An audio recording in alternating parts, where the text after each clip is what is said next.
আমার নাম মোহাম্মদ রাশেদ হোসেন। স্যার, এই যে নতুন শিক্ষা কার্যক্রম যেটা চলছে বাংলাদেশ সরকারের, এই শিক্ষা কার্যক্রমের অন্তর্ভুক্ত হওয়াতে আপনার বিদ্যালয়ের শিক্ষার্থীরা এই শিক্ষা কার্যক্রমটা কীভাবে নিচ্ছে?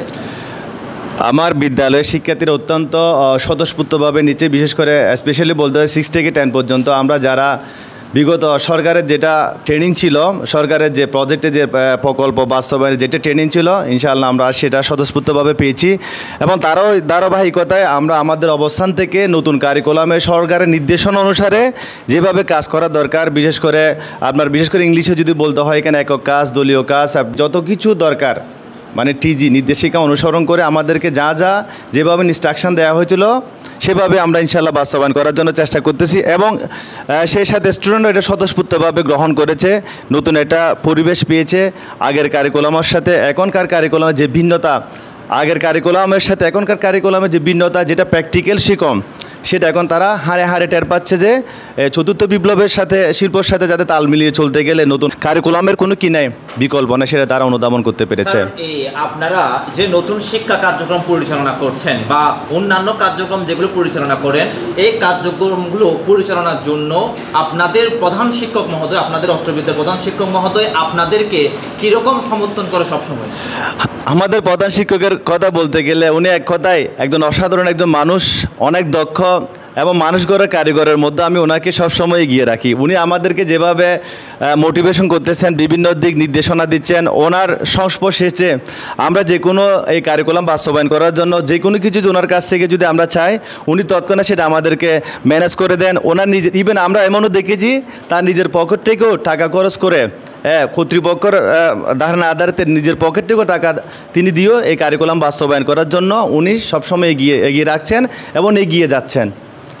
আর ধন্যবাদ আপনাকে, আপনার বিদ্যালয়ের জন্য সবসময় শুভকামনা রইল। হ্যাঁ, ধন্যবাদ আপনাদেরকেও, আপনাদের বিদ্যালয় পরিদর্শন করার জন্য অসংখ্য ধন্যবাদ জানাচ্ছি আপনাদেরকেও। আমার নাম শাকির হোসেন, সহকারী শিক্ষক, গণিত, আওয়াজান সালামতুল্লাহ উচ্চ বিদ্যালয়। স্যার, সাম্প্রতিক সময়ে আমরা দেখতে পাচ্ছি আপনাদের 2024 এসএসসি পরীক্ষায় আপনার বিদ্যালয় অসাধারণ ফলাফল অর্জন করেছে। আপনারা কি চাচ্ছেন স্যার 2025 সালে এটাকে টপকিয়ে যাবেন? সেটা অবশ্যই। মানে সেভাবে আপনার শিক্ষার্থীরা কীরকম আগ্রহ দেখাচ্ছে? এখন বর্তমানে যেটা আমাদের এই লাস্ট নতুন কারিকুলাম পরে শুরু তো হয়ে যাবে, এখন লাস্ট বেস, এটা আলহামদুলিল্লাহ অনেক ভালো, প্রায় আমাদের খুব ভালো ভালো স্টুডেন্ট আছে। আশা করি ইনশাল্লাহ যেটা সামনের বছর আসবে সেটা আমরা আরও ভালো করব।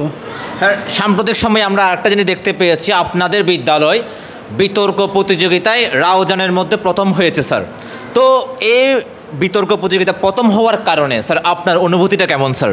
সেটা অবশ্যই আপনার অনুভূতিটা বলার মতো না, অনেক ভালো লাগছে। কারণ অতীতেও আমরা সেন্ট্রাল বয়েজ রাউজানের যেটা আমাদের যে ফারাজ করিমের যে আমাদের এমপি মহোদয়ের ছেলে তত্ত্বাবধানে যেটা হয়, সেটার মধ্যে আমরা 2বার হয় সেমিফাইনালের মধ্যে হেরে আসছিলাম, খুব খারাপ লাগছিল।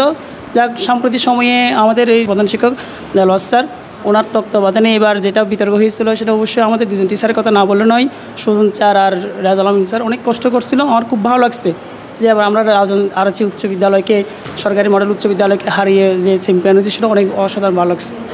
স্যার, আপনাদের এই শিক্ষা কার্যক্রম পরিচালনার জন্য ইভেন বিভিন্ন বিতর্ক প্রতিযোগিতা বললেন, বিভিন্ন খেলাধুলা বা ক্রীড়া প্রতিযোগিতার জন্য আপনাদের এসব পাঠদানের জন্য আপনাদের সম্মানিত প্রধান শিক্ষক মহোদয় আপনাদের শিক্ষক মণ্ডলীদেরকে সবসময় কীরকম সমর্থন করে? সেটা অসাধারণ। কারণ আমার এখন বর্তমান যিনি প্রধান শিক্ষক দায়িত্ব আছেন দেলোয়ার স্যার, আসলে অনেক ভালো মিষ্টভাষী, আমাদেরকে অনেক কিছু সহযোগিতা করে। এই যে নতুন কারিকুলাম হচ্ছে, এখানে আমাদেরকে ট্রেনিং প্রাপ্ত দিচ্ছে অনেক টিচারকে, তারপর বিভিন্নভাবে বিভিন্ন সহায়তা করতেছে। তারপরে যে আমরা যারা বিতর্ক বা কারিকুলাম অ্যাক্টিভিটিস এগুলো করার জন্য যথেষ্ট পরিমাণ সুযোগ দেওয়া হয়েছে। এবার আমাদের স্কুলের স্টুডেন্টরা যে আগে যে শৃঙ্খলা অনেকটা কম ছিল, এখন অনেক শৃঙ্খলা আছে, সেগুলো সবগুলাই আলটিমেটলি আমাদের প্রধান শিক্ষকের দাবিদার। ধন্যবাদ স্যার, আপনার জন্য, আপনার বিদ্যালয়ের জন্য সবসময় রাউজান বিচিত্রার পক্ষ থেকে নিরন্তর শুভকামনা রইল স্যার। ধন্যবাদ। কারণ রাউজান বিচিত্রা পেজটা আমারও খুব ভালো লাগে। কারণ এই যে সাকিবকে ধন্যবাদ, আপনাকে ধন্যবাদ যে আপনি আমাদের সবসময় থাকেন, আপনাদের কল্যাণে আমরা সব কিছু পাচ্ছি, সবাই সব খবর পাচ্ছি, সেটার জন্য ধন্যবাদ অনেক। আবারও রাউজান বিচিত্রাকে অনেক ধন্যবাদ। ধন্যবাদ স্যার।